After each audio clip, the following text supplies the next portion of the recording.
Hello, I'm Tim Smith with the Adams County Historical Society. Welcome to another episode of Monuments Monday. And today I've chosen to talk about the 124th New York Monument.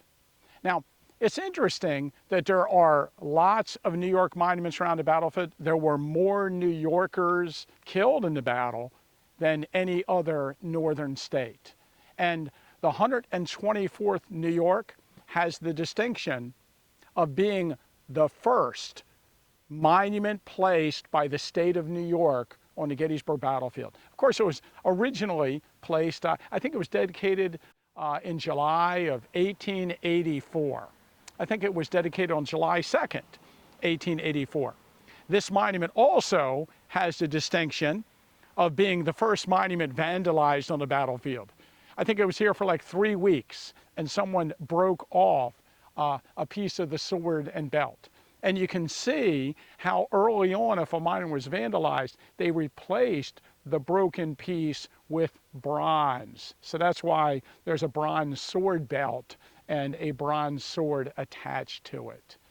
So the orange blossoms, the 124th New York, have an interesting story. And that's an interesting nickname too.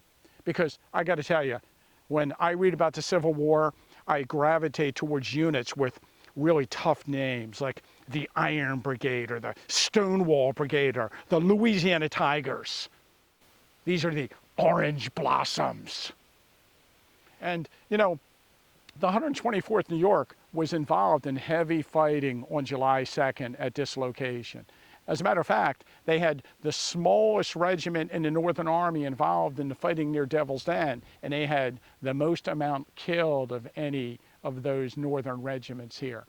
And killed in the action was the Colonel, Augustus Van Horn Ellis. You can see they have a list of the names of the men that were killed in this unit, and Major James Cromwell. On the other side of the monument, his name was also killed in the fighting. So they lost 2 of their 3 field officers killed in the fighting. And if you look around the scope of the battle for the Northern Army, that's some pretty severe casualties.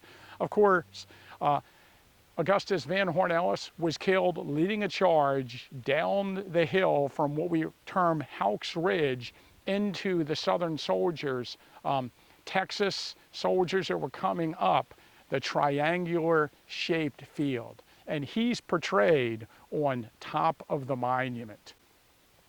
Interesting story about him. He was a naval captain, and he accepted a position as sort of the admiral of the Hawaiian Navy.